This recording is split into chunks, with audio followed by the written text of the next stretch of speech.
హైదరాబాద్ జిల్లా పరిధిలో జూలై 11 నుంచి ఫీవర్ సర్వే చేస్తున్నామని చెప్పారు డిఎంహెచ్ఓ డాక్టర్ వెంకట్. అన్ని పిహెచ్సిలు, బస్తీ దవాఖానాల నుంచి డేటా కలెక్ట్ చేసి హై రిస్క్ ప్రాంతాల్లో ట్రీట్మెంట్ అందిస్తున్నామని తెలిపారు. స్వైన్ ఫ్లూ సీజనల్ ఫ్లూ మాత్రమేనని, దానికి భయపడాల్సిన అవసరం లేదని చెప్పారు. డెంగ్యూ వైరస్ దోమల విస్తరణకు ప్రస్తుతం వాతావరణం అనుకూలంగా ఉందన్నారు. ప్రజలు అప్రమత్తంగా ఉండాలని, పరిసరాల్లో నీరు నిల్వ ఉండకుండా చూసుకోవాలన్నారు.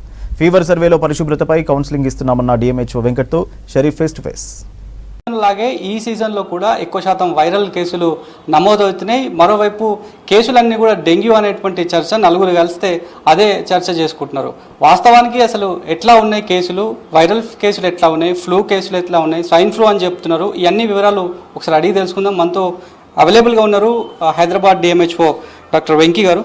సార్, ప్రధానంగా ఎట్లా ఉన్నాయి సార్ కేసెస్, ఎట్లా ఉన్నాయి? అందరూ కలగలుపుతారు మొత్తం డెంగ్యూ అని చెప్తున్నారు. ఎట్లా ఉంది గ్రౌండ్ రియాలిటీ, ఎట్లా ఉంది? సో గ్రౌండ్ రియాలిటీ చూసుకుంటే ఎవ్రీథింగ్ ఈజ్ అండర్ కంట్రోల్ అండి. ఫీవర్స్ గత 6 సంవత్సరాల డేటా మేము తీసి చూస్తూ ఉన్నాం. 6 సంవత్సరాల డేటా కనుక తీసి చూసినట్టయితే లాస్ట్ ఇయర్ కంటే ఇంకా తక్కువగానే ఉన్నాయి. బట్ లాస్ట్ ఇయర్ కంటే తక్కువగా ఉన్నాయని చెప్పి హెల్త్ యాక్టివిటీస్లో ఏ రోజు కూడా లోపం అనేది జరగడం లేదు. ఎందుకంటే గవర్నమెంట్ ఎప్పటికప్పుడు మానిటర్ చేస్తూ ఉంది. జూమ్ మీటింగ్స్ ద్వారా మానిటర్ చేస్తుంది, ఫిజికల్ మీటింగ్స్ ద్వారా కూడా మానిటర్ చేస్తూ ఉన్నారు. గౌరవమైనటువంటి ఆరోగ్య శాఖ మంత్రి గారు కూడా మాట్లాడుతూ ఉన్నారు. అండ్ హెల్త్ సెక్రటరీ కానీ, డైరెక్టర్ ఆఫ్ పబ్లిక్ హెల్త్ కానీ, కమిషనర్ కానీ ఏదైనా గవర్నమెంట్ జాగ్రత్తలు తీసుకుంటుంది.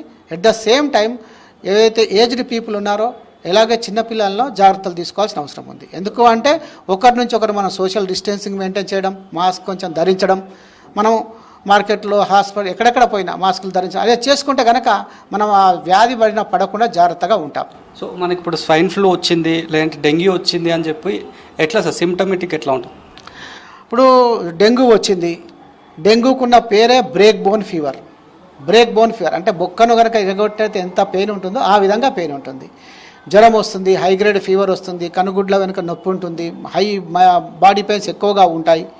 ఆ టెంపరేచర్ 4-5 రోజులు కంటిన్యూస్గా వస్తుంది. ఆ తర్వాత సడన్గా తగ్గిపోతుంది, మళ్ళీ అగైన్ ఫీవర్ వస్తుంది.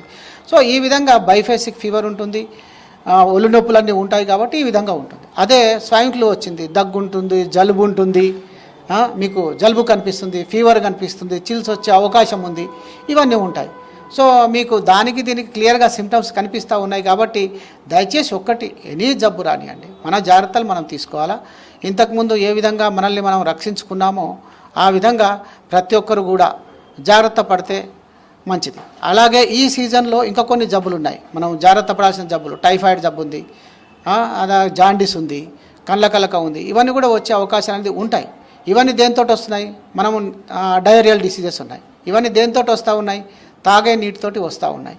మనం చేతులు శుభ్రంగా ఉంచుకుంటూ వస్తూ ఉన్నాయి. పర్సనల్ హైజీన్ ప్రాపర్గా లేకుంటే కూడా వచ్చే అవకాశాలు ఉన్నాయి. కాబట్టి మేమేమంటామంటే మీ ఇంటికి కనుక నీళ్ళు తాగుతున్నట్టయితే వేడి చేసి చల్లార్చి తాగండి. వేడి చేసి చల్లార్చి తాగితే ఇవన్నీ ఏది కూడా రావడానికి అవకాశం, టైఫాయిడ్ రావడానికి అవకాశం లేదు, అలాగే జాండీస్ రావడానికి అవకాశాలు లేదు, డైరియల్ డిసీజ్ రావడానికి అవకాశాలు లేవు. కాబట్టి దయచేసి మీరు కనుక నల్ల నీళ్ళు వాడుతున్నట్టయితే వేడి చేసి చల్లార్చి తాగవలసిందిగా విజ్ఞప్తి చేస్తాను. సార్, ప్రధానంగా మీరు ఫీవర్ సర్వే నిర్వహిస్తారని చెప్తారు. అంటే పబ్లిక్ అవేర్నెస్గానే ఉంటున్నారా? అంటే ఏం సాటిస్ఫాక్షన్గానే ఉంటున్నారా? ఇంతకుముందు కంటే పబ్లిక్ చాలా అవేర్గా ఉన్నారండి. ఒకప్పుడు పబ్లిక్ అవేర్నెస్ తక్కువగా ఉండింది, బట్ ఇప్పుడు పబ్లిక్ అవేర్నెస్ చాలా ఎక్కువగా ఉంది. పబ్లిక్ అందరూ కూడా ఇప్పుడు ఇంటింటికి పోయినప్పుడు కోఆపరేట్ చేస్తున్నారు. దాదాపు హైదరాబాద్లో 800 టీములు పనిచేస్తూ ఉన్నాయి పర్ డే. దాదాపు ఒక టీం అనేది 50 ఇండ్లకు తిరుగుతూ ఉంది. 50 ఇండ్లలో ఎంతమంది జ్వరాలతోటి బాధపడుతున్నారో గుర్తిస్తూ ఉంది, ట్రీట్మెంట్ అనేది అందిస్తూ ఉంది. ప్లస్ ఆ జ్వరం ఉన్న వాళ్ళ లైన్ లిస్ట్ మెయింటైన్ చేసుకొని మళ్ళీ వాళ్ళని అడుగుతూ ఉన్నాం, ఏంటంటే జ్వరం తగ్గిందా లేదమ్మా అని అడుగుతూ ఉన్నాం. లేదు వాళ్ళు అక్కడి నుంచి హాస్పిటల్ అడ్మిట్ అయితే అది కూడా తెలుసుకుంటూ ఉన్నాం. సో ఆ విధంగా చూసుకున్నట్టయితే మా సిబ్బంది అనేది పగడ్బందీగా పనిచేస్తూ ఉన్నారు. At the same time GHMC సిబ్బంది మాతో పాటు టైం టు టైం వస్తూ ఉన్నారు. ప్రతి ఇంటికి వెళ్తూ ఉన్నాము, వాళ్ళకు చూపిస్తూ ఉన్నారు, స్కూళ్ళలో వాళ్ళకి ఎక్స్ప్లెయిన్ చేస్తూ ఉన్నాము, ఏ లార్వాల ద్వారా దోమ వస్తుందని ఎక్స్ప్లెయిన్ చేస్తూ ఉన్నాం. కాబట్టి ముఖ్యంగా ఏదైతే మీ దగ్గరికి హెల్త్ సిబ్బంది కానీ, జిహెచ్ఎంసీ సిబ్బంది కానీ వస్తున్నప్పుడు వాళ్ళకు కోఆపరేట్ చేయండి. వాళ్ళు తీసుకుంటున్న చర్యలను చూడండి. వాళ్ళకు హెల్ప్ చేస్తే కనుక డెఫినెట్లీ మనం డెంగ్యూ బారిన పడకుండా అవకాశం అనేది ఉంది. ఈ సీజన్ రాగానే ప్లేట్లెట్స్ అన్ని అమాంతం పడిపోయినాయి అనేది ప్రధానంగా ప్రైవేట్ హాస్పిటల్ దగ్గర నుంచి వస్తున్నటువంటి మాట. సో హెల్త్ గురించి ఎవరైనా సరే ఉన్నది అప్పో చేసి అమ్మి దారపోస్తూ ఉంటారు. సో నిజంగా ప్రమాదకరమా? ఏ స్టేజ్లో ప్లేట్లెట్స్ పడిపోతే ప్రమాదకరం? డెంగ్యూ ఒకటని కాదండి, వైరల్ జబ్బు ఏదొచ్చినా ప్లేట్లెట్స్ పడిపోతూ ఉంటాయి. ఈ ప్లేట్లెట్స్ అనేటివి ఒక్కొక్క హాస్పిటల్ అంటే కొన్ని ప్రైవేట్ హాస్పిటల్ ఏం చెప్తున్నాయంటే మా దగ్గర ఒక ప్రోటోకాల్ ఉంది, 30,000 రాగానే మేము మళ్ళీ డెంగ్యూ ప్లేట్లెట్స్ ఎక్కించాలని అంటారు. కొందరు ఏంటంటే 10,000 వరకు కూడా వెయిటింగ్ అనేది చేయొచ్చు. ఇప్పుడు వచ్చిన డెంగ్యూ ఫీవర్స్ కూడా ఏ విధంగా అంటే 4-5 డేస్ కాగానే తగ్గిపోతూ ఉన్నాయి. ఒకప్పుడు చాలా సివియర్గా ఇంతవరకు అయితే మనకు కనిపించలేదు, కాబట్టి భయపడాల్సిన పని లేదు. ప్లేట్లెట్స్ గురించి కూడా భయపడాల్సిన పని లేదు. మేము మా నంబర్ ఉంది, దయచేసి ఏమైనా ఉంటే మాకు చెప్పండి.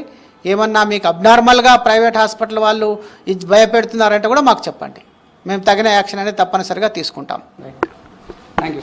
ఇది మొత్తానికి ఈ సీజన్లో వచ్చేటువంటి వైరల్ ఫీవర్స్ ఏవైతే ఉన్నాయో అట్లనే వస్తున్నాయి. దాంతోపాటు కామన్గానే స్వైన్ ఫ్లూని కూడా గవర్నమెంట్ కూడా సీజనల్గా వచ్చేటువంటి వ్యాధిగా ప్రస్తుతానికైతే స్వైన్ ఫ్లూను రీనేమ్ చేసింది కాబట్టి భయపడాల్సినటువంటి అవసరం లేదు.